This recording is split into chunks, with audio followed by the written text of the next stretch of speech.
Hello everyone, welcome to Study Norms. My name is Archana Fonseca और हम लोग करने वाले हैं आज क्लास 10th का सब्जेक्ट मैथ्स में अभी तक आप लोगों ने अच्छे से सिलेबस डिस्कस कर लिया होगा, क्या है आपके सिलेबस में क्या नहीं। तो हम लोग फर्स्ट चैप्टर लेने वाले हैं उसका रियल नंबर्स। क्या रियल नंबर्स में मैं आप लोगों को आज इंट्रोडक्शन करवाऊंगी। रियल नंबर का मेरा इंट्रोडक्शन आ जाएगा आज, उसको मैं डिटेल में बताऊंगी विद एग्जाम्पल्स। क्या मैंने जैसे 9th स्टैंडर्ड के फर्स्ट चैप्टर को अच्छी तरीके से एग्जाम्पल्स के साथ उसका इंट्रोडक्शन दिया था, आज मैं इसको भी इतने अच्छे से तरीके से इंट्रोडक्शन बता दूंगी कि आपको पूरा चैप्टर समझना ईजी हो जाएगा। तो लेट्स स्टार्ट। क्या है पहले मैं आपको बता दूंगी कि रियल नंबर्स क्या होते हैं। उससे पहले एक बेसिक चीज़, नेचुरल नंबर्स पढ़ लेंगे, थोड़े से होल नंबर्स क्या होते हैं, इंटीजर्स किसे कहते हैं। क्या तो क्या आ जाएगा हमारे पास इंट्रोडक्शन में। सबसे पहला है जो इंट्रोडक्शन पार्ट आपका, वो क्या आ जाएगा कि नेचुरल नंबर्स क्या होते हैं। देखो, बेसिक चीज़ से मैं शुरू इस वजह से करती हूँ क्योंकि कहीं ना कहीं ये चीज़ें आपके फर्दर यूज होती ही होती हैं। ठीक है, सो नेचुरल नंबर्स कौन से होते हैं? Those numbers starts from 1। जैसे फॉर एग्जाम्पल मैं लिखूंगी 1 2 3 4 एंड सो। क्लियर? फिर उसके बाद आपका आ जाता है होल नंबर्स। होल नंबर्स किसे कहते हैं? होल नंबर्स पता है आपको? नंबर्स इंक्लूडिंग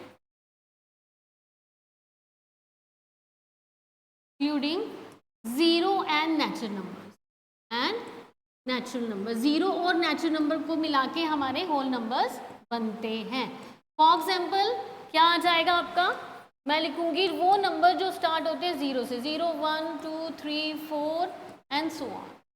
क्या नेक्स्ट जो थी छोटा सा आपका बेसिक इंटीजर। क्या होता है इंटीजर्स होते हैं positive and negative numbers. Positive and negative numbers including, क्या इंक्लूड करते हैं हम लोग? इंक्लूड करते हैं इसमें जीरो। जैसे आपकी नंबर लाइन होती है, ठीक है, क्या होता है नंबर लाइन में? नंबर लाइन में आपका जीरो आ जाता है, 1 2 3 4, यहाँ पे -1 -2 -3 -4। Clear? These are your integers. Next जो पार्ट है आपका वो क्या आ जाएगा आपका? अगेन अब मैं ले लूंगी रियल नंबर जिस पे बेस है आपका चैप्टर। तो क्या होता है रियल नंबर्स भाई? रियल नंबर्स हमारा होता है, it is the union of, union मतलब मिला जुला, union of rational and irrational numbers. Rational और इरैशनल नंबर्स का यूनियन को हम लोग क्या कहते हैं? Real numbers. ठीक है, और इट कैन बी एक्सप्रेस्ड, और क्या होता है इसमें? It can be expressed on number line. ये नंबर लाइन पे एक्सप्रेस होते हैं। और क्या होता है इसमें? these numbers can be both positive and negative। ये पॉजिटिव और नेगेटिव नंबर्स होते हैं।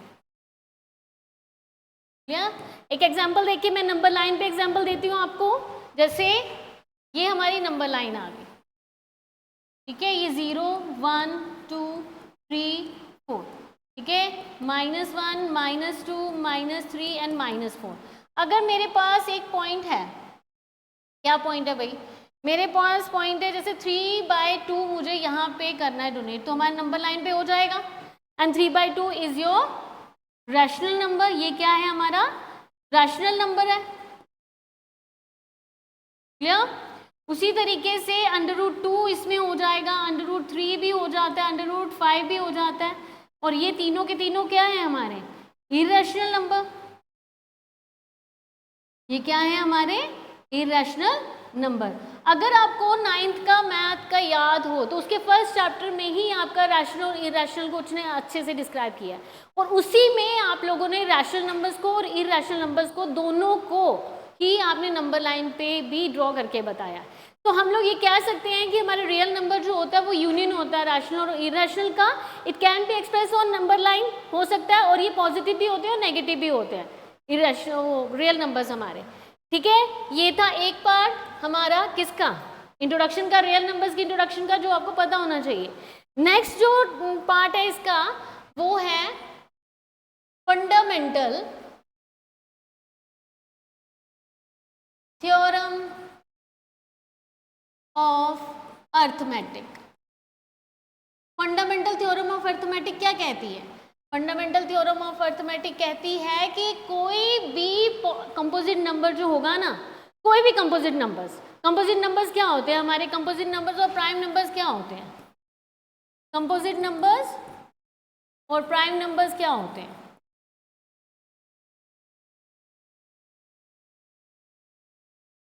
क्या होते हैं कंपोजिट नंबर्स और प्राइम नंबर्स?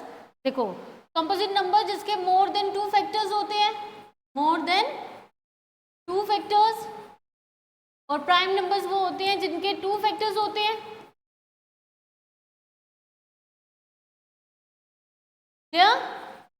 ठीक है, तो हमारी फंडामेंटल थ्योरम ऑफ अर्थमेटिक क्या कहती है कि हर कंपोजिट नंबर को आप एक्सप्रेस कर सकते हो as a product of prime numbers.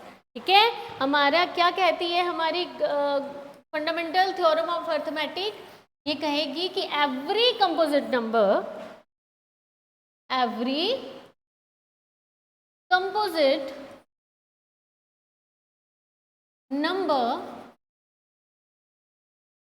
can be expressed as the product of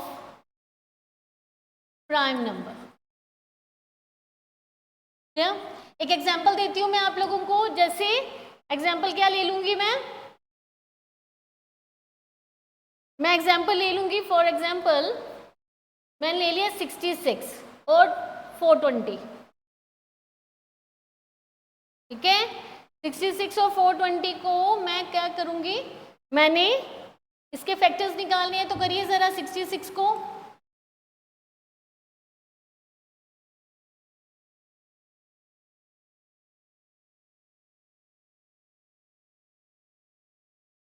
three 11 one ज़ा, यहाँ पे आ जाएगा 420, 2 2 1 3 7 0 2 3 5 5 7 ज़ा एंड 7 1 ज़ा। क्लियर? तो 66 का क्या आया? 2 इंटू 3 इंटू 11, उसका आ गया 2 इंटू 2 इंटू 3 इंटू 5 इंटू 7। मैंने 2 को 2 के साथ लिख लिया। क्लियर? ये इसके, अब देखो उसने क्या बोला है, कह रहा है कि every composite number can be express as the product of prime number. तो ये सारे के सारे प्राइम नंबर्स हैं हमारे, है कि नहीं ये प्राइम नंबर्स? तो हम लोग कंपोजिट नंबर्स को शो करवा सकते हैं as the product of prime numbers. Clear हो गया? हम लोगों ने शो करवाया उसका as a product of prime numbers. ये था आपका second part, second introduction topic जो आपका रियल नंबर्स के लिए ज़रूरी था। ठीक है, आगे जो इसके इंट्रोडक्शन में है वो है LCM and HCF using prime factorisation.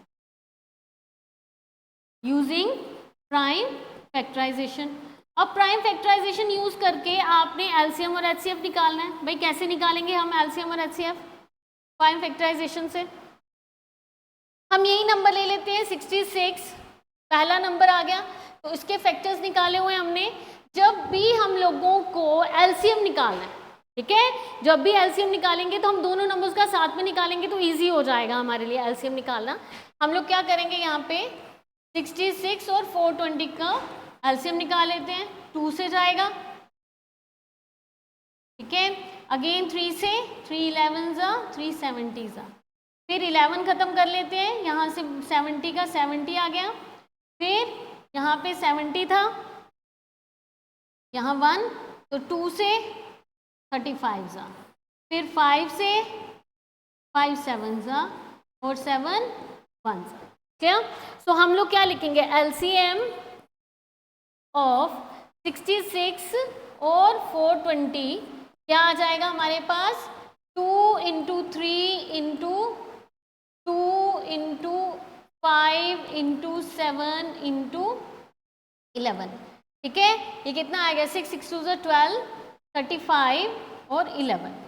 ठीक है, करिए मल्टीप्लाई, कितना आ जाएगा ये आ जाएगा 12 को करेंगे 35 के साथ तो 5 2 10 5 1 60 6 3 0 420, इन दोनों को मिला के कितना आ गया 420 इंटू 11।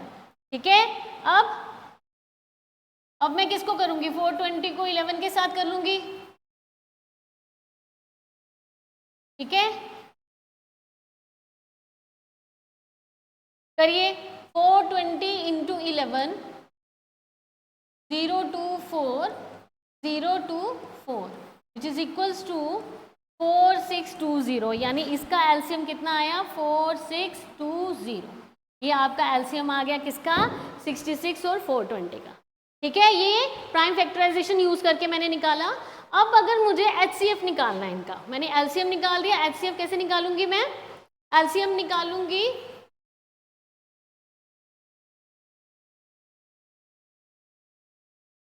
यहाँ पे लिखती हूँ मैं लिखूंगी एचसीएफ ऑफ 66 और 420।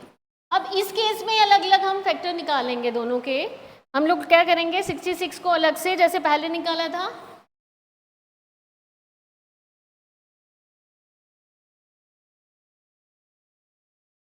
सिक्सटी सिक्स 2 33 जा 3 11 जा और 11 1 जा।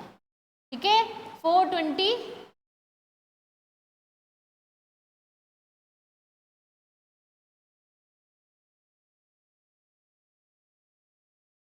2 35 जा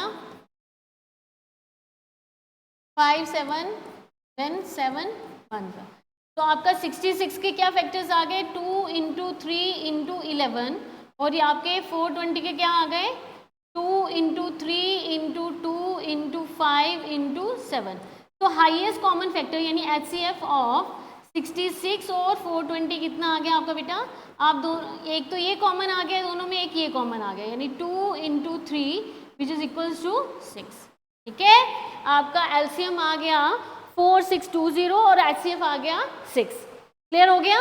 एलसीएम जब भी निकालना है कोशिश करो दोनों नंबर्स को साथ में ले लोगे तो इजी हो जाएगा, और अगर एचसीएफ निकालोगे दोनों के प्राइम फैक्टराइजेशन अलग से निकाल लेना तो वहां से हाईएस्ट कॉमन फैक्टर निकल जाएगा। क्लियर हो गया। नेक्स्ट जो है इसमें इसके टॉपिक में वो है relationship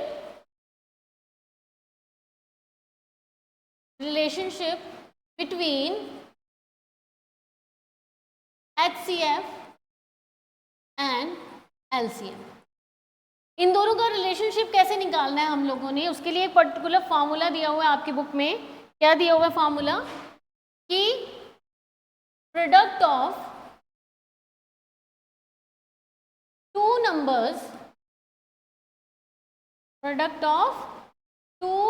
numbers is equals to LCM into HCF। आपको प्रोडक्ट ऑफ टू नंबर्स निकाले इंटू LCM इंटू HCF। अब इसमें क्वेश्चन कैसे निकलेगा आपका, जैसे एक क्वेश्चन आया होगा आपको, से फॉर एग्जांपल फर्स्ट नंबर आपको दिया हुआ है, फर्स्ट नंबर मैं पिछले ही ले लूंगी जो मैंने पीछे लिए थे 66, और सेकेंड नंबर क्या लिया हुआ है, सेकेंड नंबर है आपका 420। ठीक है, उसने हमें बोल दिया फाइंड LCM आपने निकालना है। तो मेरे सोल्यूशन क्या जाएगा, मेरा सोल्यूशन जाएगा, मेरे पास ये फॉर्मूला आ गया, प्रोडक्ट ऑफ टू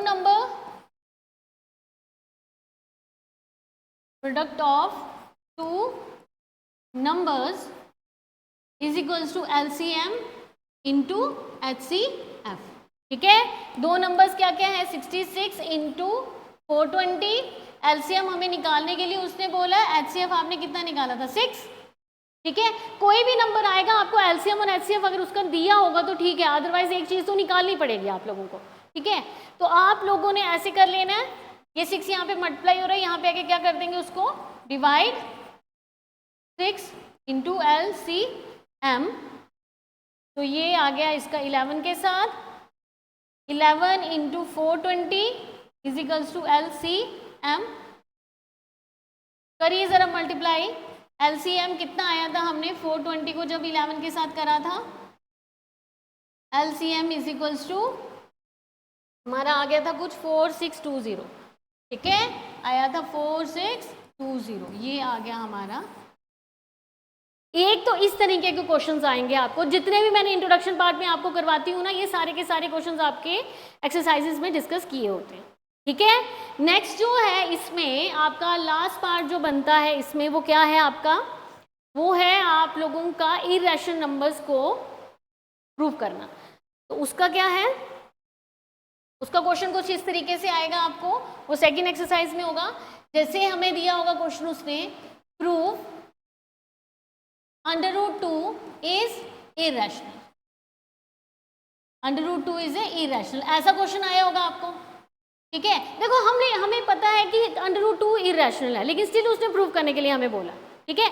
तो हमने इसको इसके लिए क्या करना है, कॉन्ट्रडिक्शन थ्योरी अप्लाई करनी है। कॉन्ट्रडिक्शन थ्योरी मीन्स कि हम लोगों ने यहाँ पे ये प्रूव करना है कि √2 जो है वो रैशनल नहीं है, हमने इरेशनल प्रूव नहीं करना उसको, हमने उसको रैशनल प्रूव नहीं है ये प्रूव करना है, ठीक है। उसके लिए एज्यूम करना पड़ेगा, क्लियर।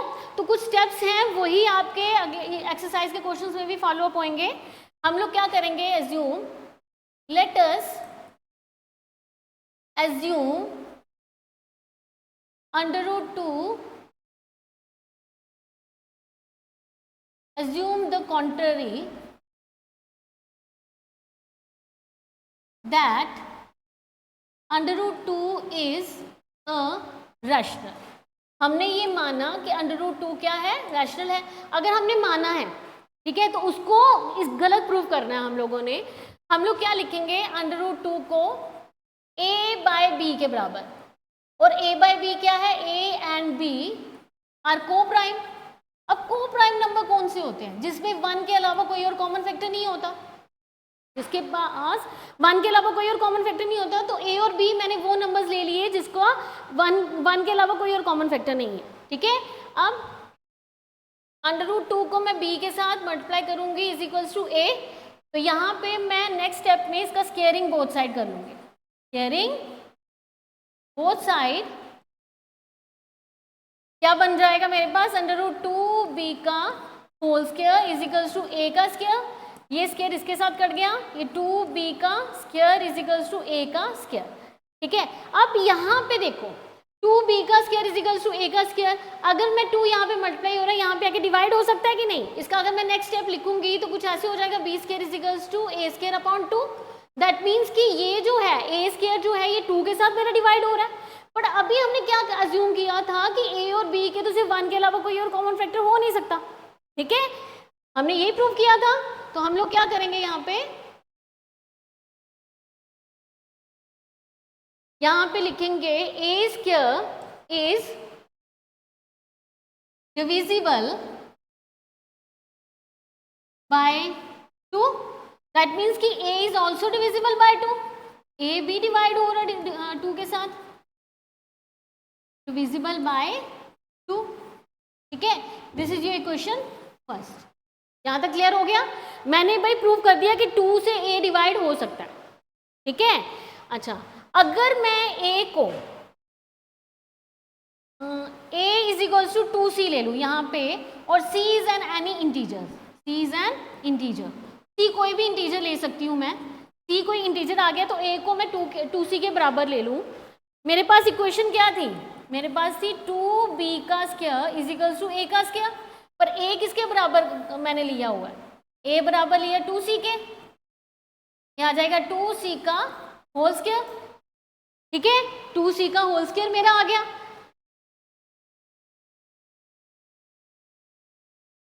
टू बी का स्क्वायर इज इक्वल्स टू सी का होल स्क्वायर के बराबर, यहाँ पे आ जाएगा मेरा 2b का square is equals to 4c का स्क्वायर के बराबर, 2 2 यानी मेरा b square is equals to 2c के स्क्वायर के बराबर। अब मैंने स्टार्टिंग में a एंड b को भाई को प्राइम कंसिडर किया था, मैंने क्या कंसिडर किया था कि ये को प्राइम है, यानी इनके कॉमन फैक्टर कोई भी नहीं होगा अदर देन कौन सा होगा, सिर्फ ओनली 1 होगा। बट a को भी मैंने 2 के साथ डिवाइड प्रूव कर दिया, अब मेरा b भी यहाँ पे 2 के साथ डिवाइड हो रहा है। अगर मैं इसको नेक्स्ट स्टेप में लिखूं तो ये कुछ ऐसे हो जाएगा, होगा कि नहीं होगा? अगर ये कुछ ऐसे होगा इसका मतलब मेरा 2 इसके साथ भी डिवाइड हो रहा है और a के साथ भी डिवाइड हो रहा था। अब ये कॉन्ट्राडिक्शन, अब यहाँ से मैंने इसको क्या प्रूव कर दिया, मेरी जो एजम्पशन थी यानी √2 इज ए रैशनल, वो गलत प्रूव हो गई, हो गई कि नहीं? मैंने क्या बोला था, हम लोगों ने ये प्रूव नहीं करना है कि हमारा √2 इज ए इरेशनल, हम ये प्रूव करेंगे कि वो रैशनल नहीं है, ठीक है? तो यहाँ से मैं अगेन वही स्टेटमेंट लिखूंगी, यहाँ से मैं इसका रीजन दे देती हूँ, b square is divisible by 2 और b is also divisible by second equation. Clear हो गया? फर्स्ट इक्वेशन क्या बनी थी हमारी? फर्स्ट इक्वेशन ये है कि a square is divisible by 2, तो b वहां से सेकेंड इक्वेशन क्या बनी है कि b square is divisible by 2। So from first and second से क्या हम लोगों ने कंक्लूजन निकाला कि a एंड b having 2 as common factor, 2 भी उनका कॉमन फैक्टर निकल रहा है, ठीक है? सो ये जो कॉन्ट्रडिक्शन है, आप स्टेटमेंट में मैं खत्म करूंगी, मैं लिखूंगी so this contradiction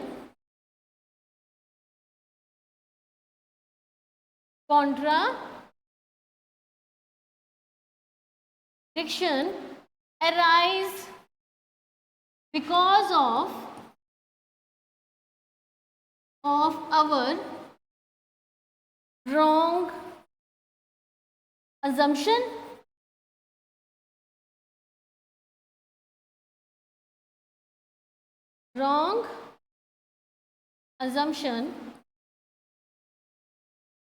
therefore √2 is irrational।